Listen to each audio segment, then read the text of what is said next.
Welcome to the Chaos Sector. We want to address Dot in this episode. We're not going to waste any time. Let's just get into it. Melissa Jade had a stream regarding Dot, so let's break it down.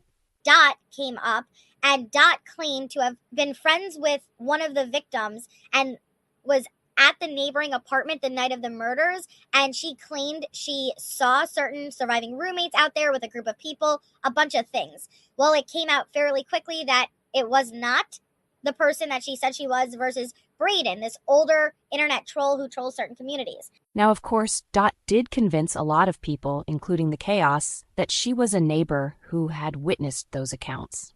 Many even stated during those episodes, quote, Oh, you guys lose all credibility if you're believing in that person, Dot. They've been exposed many times already.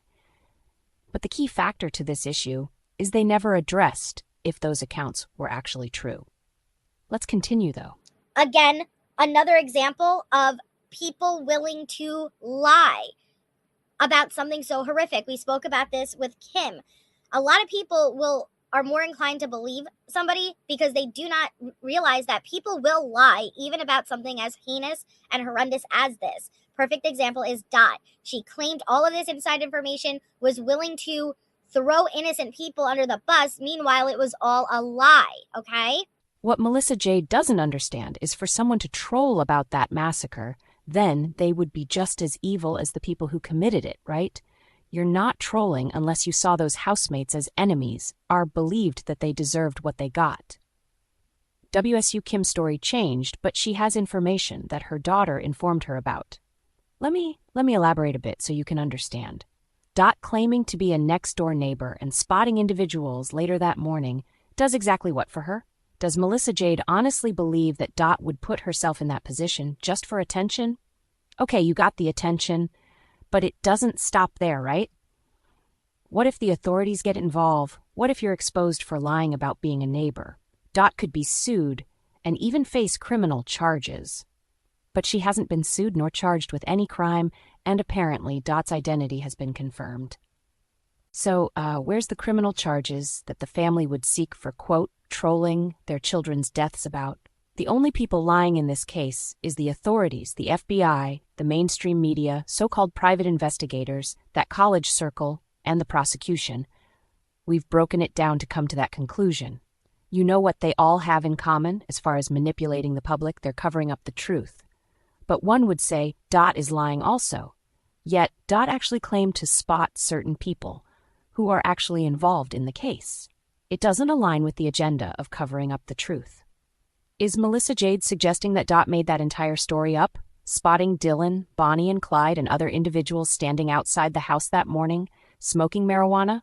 That's quite the imagination she has, a very specific imagination. So what to make of the alleged lie from Dot then? Something is not true here, a mystery even. Don't worry, we'll break everything down. Now, I am a creator, okay? I think that this is a very important topic to discuss because what you're going to see is not just somebody who's, hey, I have a platform, I'm willing to give you a voice if you need to get something out. That's not what you're about to see in these messages. What you're about to see, Brett Norton taking advantage of this victim's father, who I can only imagine not being in the best state of mind, not the most stable mindset, desperately looking for answers, not getting any more communication with law enforcement. There was shady things with this case left and right. And you're going to watch Brett Norton feed into Steve Gonsalves' mind false narratives. Now, Melissa Jade claims that someone was communicating with Kaylee's father regarding the case. What proof does she have that it's actually the father? Let me tell you right now, those families are not on social media interacting with so-called true crime members. For one, there's no need to, because, well, to be honest here, they already know the truth. And just in general, they don't have time to deal with the true crime community because it will lead to controversy that they definitely don't need in their lives, on top of the stress they already have. Simply put, those are fake accounts. I think Melissa Jade doesn't see the bigger picture here. We heard screaming. Yeah. Yeah, it's the stuff that Dot's saying they were upset. Dylan was bad into drugs with her boyfriend. They were trouble. Yeah. Just random shit people were saying. That's like me screenshotting a bunch of speculation in my chat and sending it to the victim's father. We were scared. The scream was so bad, like someone being mauled by a bear. You guys. To Kaylee's dad, this person was lying. Now, Melissa Jade claims Dot was lying, so someone wasn't screaming like they were being mauled by a bear then. Right? Oh, wait, that physically still happened. Everyone in the true crime community knows there was screaming, and since the victims were not asleep and some put up a fight, there was screaming of that magnitude. The interesting thing I'm picking up on is how Melissa Jade is claiming Dot is lying. Therefore, none of what she claims she witnessed or heard is also a lie. We'll get into that in a bit. Dylan never slept. She was like a manic. I'm not sure, but she was really calm, like normal. She was outside. You would have never thought murders happened by watching. She claimed she was there, you guys, right next door watching them. They were just outside hanging out. This was 8 a.m. Like just hanging in the backyard. They were all outside like normal, like no murder. You wouldn't even think a murder happened. Even in the morning, it was like a normal morning. In the backyard. All of the people. It was really weird and strange. They acted like a normal day, like nothing happened. That, and we didn't even read the first half that it flew with. That is what she's sending to the victim's dad. Now, 8 a.m. is key, because this was a time frame that the other college students stated those Snapchat messages started floating around. Also, we remember Katie, Kaylee's friend, who claimed to call her around 10 a.m. to see if she was okay, right? So there was, in fact, communication about the murders earlier that morning. Does Melissa Jade and her panel think that's odd? Because you do realize that everyone had been notified about those deaths before, I repeat, before the call, and they discovered those housemates deceased by the authorities at 12 p.m. There's nothing wrong with calling Dot out for lying, but don't they find that lie a bit too applicable to everything that unfolded? Meaning there has to be merit in what Dot claimed. The interesting thing here is that Dot's accounts of what she witnessed that morning is a lie, right? Well, something isn't a lie in those accounts. Notice I said in those, yes, those accounts. But someone decides to join the chat who definitely needed to defend their, quote, lies. Hello. Hi. How's it going? Good. What's up? I just came on here to say that a lot of stuff that's being said is a lot of stuff that didn't happen. And, The stuff that Heather's saying? I'm saying that there's a lot of stuff that Brad is saying that was said. Oh, sorry, Brad. And it didn't happen. And, like, at the end of the day, I made a lot of mistakes. And, I'm not here for people to believe me or anything. But, I didn't say 90% of what is being said in those messages, and I just don't think it's fair, like. Now, one would say to Dot, do you think it's fair that you lied about being a neighbor who witnessed certain things, disgracing everything about the case where people were fighting for those housemates? Sure, but there is a silver lining in that. I know, it doesn't seem to be. Think deeper into this, and not from an emotional state. Her alleged lies are about what she witnessed. Now this, at face value, being a lie is still despicable to some. But what motive is behind that? That lie of being a witness has to be linked to the actual setting, or else Dot wouldn't have been able to, lie about the setting, claiming she witnessed certain things. Do you understand? That is not just some random troll on the internet seeking attention, because this comes with potential consequences, such as being questioned by the media, the authorities, the FBI. Nobody is going to lie about being a witness for clicks, unless there is a deeper motive than just seeking attention. Like mentioned, the only type of person who would do such a thing would be performing, wait for it, damage control. Someone who is trying to prevent the public from putting the pieces together in the case. Well, we see them all the time, but is this what Dot was doing? Many need to understand, either she was executing damage control, or there is something credible to Dot's lies, which sounds a bit off. It is not an issue of Dot just trolling and seeking attention, obviously more complex than that, and I would even suggest that's impossible. Mind you, Dot did state that Kaylee was involved in drug trafficking and wanted to escape. That's why she moved out. Melissa Jade and her panel would absolutely freak out on Dot for, quote, slandering Kaylee's image. But let's say hypothetically Dot was the neighbor and came out publicly and stated that, would they believe it?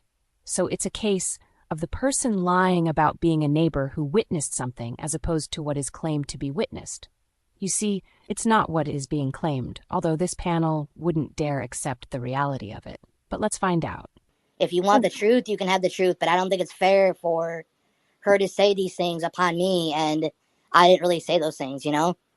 Okay. Did she ask to record you, though? No, she never did.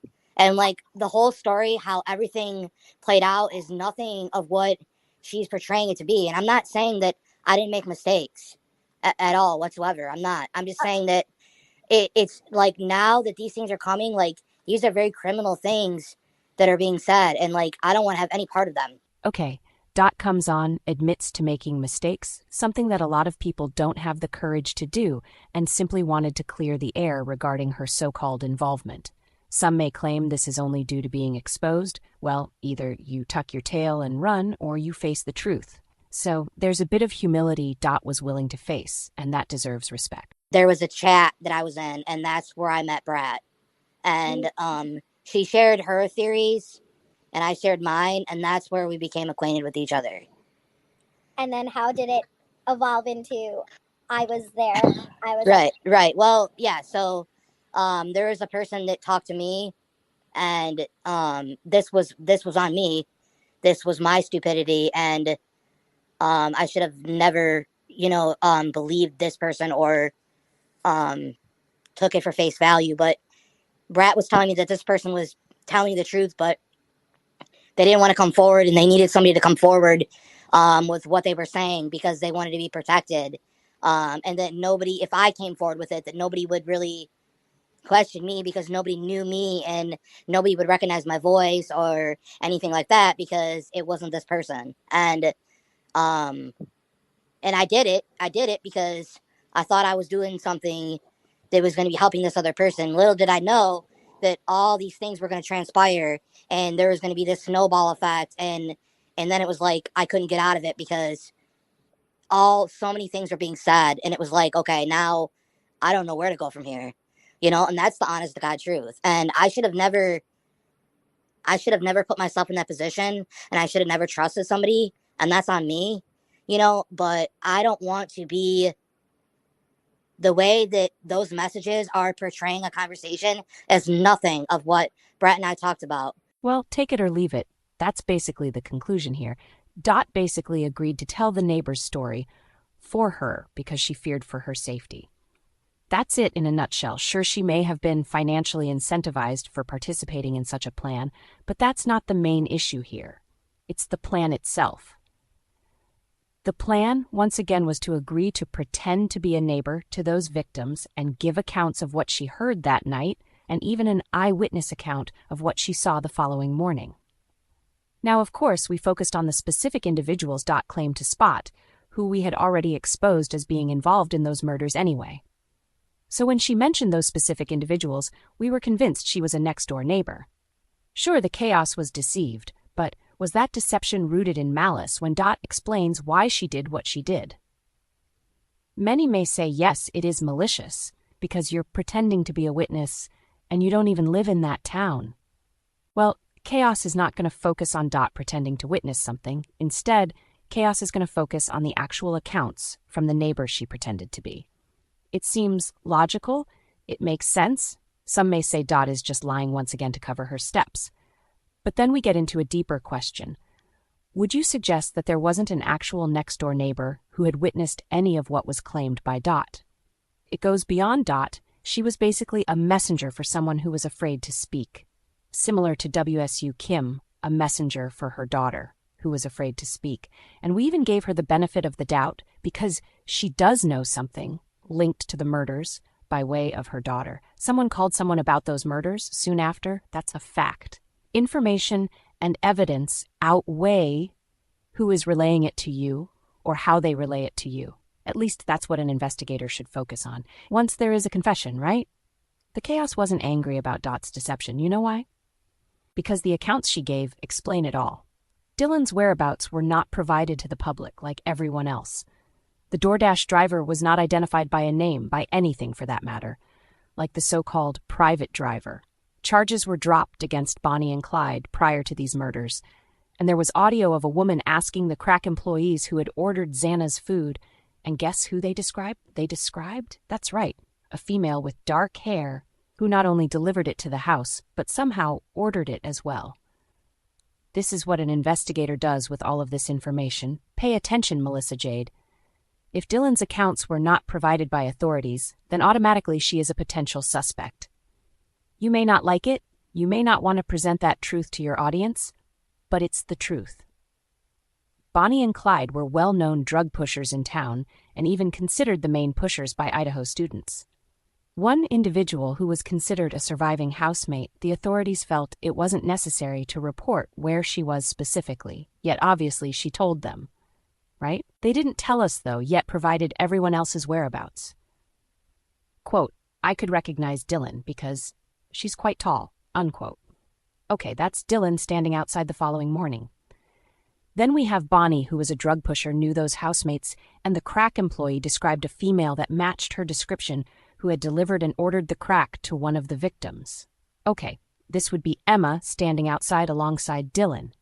Then Dot claimed to spot a black male also standing outside. Well, if Emma is there, then this is more than likely Demetrius. So we have Dylan, Bonnie, and Clyde, all standing outside the home the following morning. All we do is erase Dot from that experience, and those accounts still exist through the eyes of the actual next-door neighbor. So what holds more weight here? Let's continue. You're saying that somebody else's story was that this is what they witnessed, and you came out and spoke as them? Yeah, I'm saying that Brett and that person asked me to tell the story as if it was my own. And that was it was for me, the only reason why I decided, yeah, you know what, I'll go ahead and do it is because I truly, in my heart, I believed so much in what this person was saying and that they were so afraid. And I'm like, okay, well, I could have the ability to say this. Nobody knows who I am. And if they did find out, it wouldn't reflect on them. It would reflect on me. So the information that I got was exactly from that person, but I told it as my own story. And the reason why I'm coming forward and saying this now is because at the end of the day, like, it was a poor decision on my part. And I can understand where people come from and thinking like, well, you know, why would this person say this and that and whatever? But like, there's another whole thing that happened and the whole manipulation that I had to deal with Brat and stuff like that. And like, people don't know how much I was manipulated. And at the end of the day, I'm a grown person and I could have stepped back and said no, but I was vulnerable in what I was going through in my life. And honestly, Dot doesn't seem like someone who lies for no reason. Meaning the lie has a reason. Yeah, an obvious point. But what I mean by this is the saying, quote, you're lying for no reason, is the lie is not even worth saying. Dot's lie is not for attention, which would be for no reason in this case, because that is not what she would be concerned about. Remember, she had publicly and anonymously claimed to be a neighbor of the victims and gave her accounts of that night and the following morning. Dot is well aware that pretending to be a neighbor wouldn't just be about, quote, attention. The lie is deeper than some internet troll who is speculating about the case. No, this is a totally different situation because that person is literally speaking out about what they witnessed. And the reason it's not typical, quote, trolling is because Dot is placing herself physically right next to the victim's home. So although she lied, she knew that her lie would lead to these type of questions and she would be prepared to confess and tell the truth to why she lied. Now, due to the boy who cried wolf dynamic, many may still think she's lying even about that entire plan. But if someone can face public scrutiny despite being exposed, tend to think they would start telling the truth. And this seems to be the case. The cat was out of the bag. She was exposed for lying about being a neighbor. So there's nothing left to lie about in this case because there is nothing to refute. And that's where we look into the why of the matter. Also, I don't see it as lying, I see it as protecting someone else. See, there is a factor to this that Melissa Jade and her panel doesn't truly grasp. Not going to examine the entire stream, it was a ridiculous number, like 7 hours or some shit. But there was a point where they asked Dot about the authorities and even asked why didn't the neighbor speak to the authorities. Those questions indicate they don't truly grasp the depth of the case and why an individual would agree to pretend to be a neighbor who witnessed certain things. The authorities obviously covered it all up. We just examined an example of this, with detectives on Taylor Avenue concealing evidence found with Maddie's coat. So why would the neighbor want to speak to the authorities about what she witnessed when the specific people she spotted later that morning, the authorities have literally protected? Her safety would be even more at risk then, because guess what would happen? The authorities notify the very individuals they protect about this neighbor who spotted those individuals that morning, and now they know that that specific neighbor potentially could testify in trial as a witness. In other words, a snitch would be identified. So when you put this into perspective, Dot's actions did more good than it did harm. Many are taking it personal rather than realizing how important it actually was for her to do that. And 7 hours of a stream, the chaos would damn near present a documentary on this case.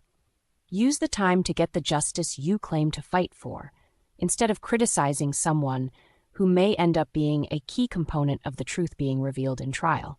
And it comes from someone who has received a lot of backlash. Funny how things work out, hey? The person who lied in pretending to be a witness, many would have to apologize to them in the end. That's crazy. Put it this way, hypothetically, if she did get questioned by the authorities, what do you think would come of that? Oh, she would perhaps be arrested, right? Not so fast. Let's take a few steps backwards. The authorities would question Dylan about her whereabouts. She claimed she was out somewhere that night, and a neighbor claimed to spot her with well-known drug pushers. That following morning, oh wait, for this scenario to play out, you would have to literally start all the fucking way over to the beginning of the investigation. The point? There's no need to add the authorities into the equation. In connection to Dot's deception, they are 100 times worse in what they did. Dot was essentially doing what the authorities were supposed to do, tell the truth. Remember, Dot didn't lie about those accounts. She lied about being a neighbor who witnessed those accounts. There's a huge difference. What about the college guy who was interviewed? He had his voice disguised and not identified. There was genuine fear. And although that fear existed, there were individuals who may have felt conflicted in their silence and needed to do something about it. You have a spectrum in regards to that college circle. On one side of the spectrum, you have conspirators. They're definitely not speaking out unless the shit hits the fan. Then you have the other side of the spectrum of college students who are afraid to speak about anything possibly linked to those murders. But in that center point of the spectrum, you have individuals who want to speak out but know it will lead to dire consequences. This is where Dot came into the equation to help speak out for those who are afraid but feel compelled to do or say something. So in conclusion, Dot just basically gave everyone evidence, and it will just fade away as if those actual accounts from that neighbor never happened. Unfortunately, due to the reputation she has generated, we have a case of the wrong person giving the public key information. That's the karma she received for doing what she did. But in context, I think her confessing and explaining herself on that panel will help people focus on the accounts of the neighbor, because that quickly got overlooked. We're sticking to it, though. This is the Chaos Sector.